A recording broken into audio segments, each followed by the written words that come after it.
Hi guys, so I had a comment on an old video about mirror angles, and the guy basically wanted to know how I'd the repeated the angle, and it's basically the case of whatever object I'd used as the offset, just rotating that object, and that's how you repeat it. However, it's not quite what he wanted. He wanted mirroring with clipping, and also the ability to still use modifiers. And specifically for if you're trying to make something three-sided, radial symmetry on something to make it three-sided. And the short version is it can't be done. And I'm just going to show you why with this quick example. So I've added a plane, I've just moved it up here, and I'm just going to add in a loop cut down the middle here. Just going to change this to active element, select this, and then rotate this all the way around here, and then RZ120. So this plane is now cut in a third in this corner of the cube, or would be. Just to make it a little easier to see, I'm just going to extend these off. So it would literally be cutting through this cube this way. If this was a mirror and this worked as the object's shape, that would be great, but it doesn't. So first of all, I'm just going to apply the transforms. And if I go to this and add in a mirror and set up the plane as the mirror object and put on wireframe, you'll see that despite the shape being this, it just cuts through in a straight line, and that's because it's based on the origin, not this. If I rotate this 120 degrees, it looks like it's working because it's cutting through at this angle. And if I put another mirror on, I do indeed get a three-sided thing that is sort of working. So if I move this out, it kind of works. But you'll see that if I go back to this plane and delete this loop cut, it has absolutely no effect on anything. So the shape of this doesn't matter at all. I can make it look like this, and it doesn't affect this at all.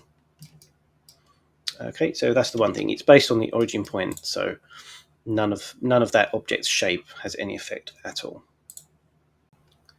Just while we've got that set up, actually, I'm just going to show you this wheel. Let me just turn that off and that. So you can use this to a degree if you want a symmetrical thing, but it's not truly radial. So for example, if I wanted to extend this out and move it over this way, if this was radial symmetry, it would be this one would move over here and this one would move down here, and it's not doing that. So you get some very odd behavior with this. So I'm going to try and show you a few other methods. So we're pretty much left with workarounds. So I'm just going to delete all of this, and if you're trying to make something radially symmetrical or three-sided, you basically want to start with something with a number of sides divisible by 3. I'm going to show you why that is. So let's go 61, which I don't believe is divisible by 3. Definitely shouldn't be. So I'm just going to do a little bit quick modelling on this. Switch these faces, and let's go into the front view and just extend this out this way, just so it definitely will radial in some way or another. Okay, so what I'm going to do as well is just swap over to a matte cap, just so we can see the shading, and put on auto smooth. That's not quite right. There we go. Okay, so let's add in an empty, and again I'm just going to use that as the mirror. So RZ120, and again with that. So actually, let's get rid of that for a second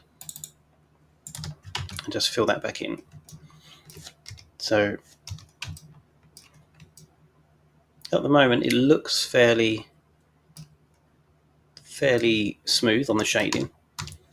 But what I'm going to do is, if I select sharp edges, and I bevel them profile 1, and just add in some support loops like that, and then I subdivide this. Hold on, let me just reorganize these. Then add in the subdivision modifier. You can see that, I'm hoping you can see, because YouTube compresses it quite a bit, there's some shading errors there, and you don't get them anywhere other than where the thirds points will be. So as I'm rotating that, you should be able to see it's just like a darker line coming in. It's not groundbreaking, but depending on the model and how complex it is, you'll notice that quite a lot. So again, if you're doing this, you need to you need it to cut the model. You need a model with the number of sides divisible by 3, and that shading error is coming from that line there. So you'll see if I move around to here, you can see the shading error is on that part, and that's because that's the extra geometry caused by the mirror. Okay, so again, just going to delete all of that.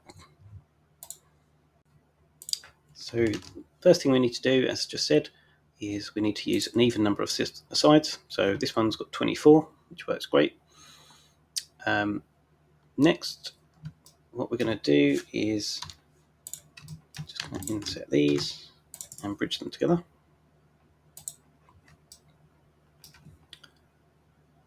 And say we are going to do some modelling on this. So we extrude this out, scale it down, move it on the X slightly for some reason, and just move it around to there so it's offset. So now if we look at this from above, if we want this to be exactly a third, we can delete that part. And this method is using linked duplicates. So now if we press Alt-D, RZ120, and Shift-R to repeat that, we now get a truly radial item. And because they're linked, we can carry on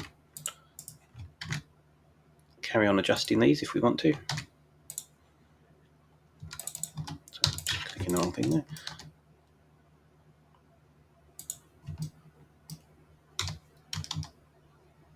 And you'll see that if with this one, if I move it left and right, it is truly radial. It's as if it's rotating around the center point. Okay. So let's see. The only thing with this is modifiers won't work on the linked duplicates unless you either delete them and then just redo the linked duplicates, or if you select everything and then the last one and then do Control L, link transfer data and copy modifiers. Obviously I've just taken that modifier off. If I say put that one on, select those, select that one last, copy modifiers, they will all get that same modifier. That's just one way to do it with linked duplicates. Okay, and then the last way that I want to show you is by using, instead of using a mirror, we're going to use an array. So again, using a 3-sided object, just going to insert these and bridge them. Let's just, again, just doing a quick bit of modelling. I know it looks like I keep remaking the same bit, because I do. And then, so I'm going to add in a plane axis. And yeah, so instead of using symmetry, what I'm going to do is use an array. And I'm just going to move it above the smooth modifier. Turn off relative offset, and instead we're going to use object offset and use the empty. Okay, and if we rotate the empty 120 degrees, we get the correct thing. And then if we go into the array modifier and up the count to 3, we get all 3 of them. Not sure what's happened to that. It's gone off center slightly. I must have moved that. Anyway, so now if I adjust this, you'll see it adjusts all three.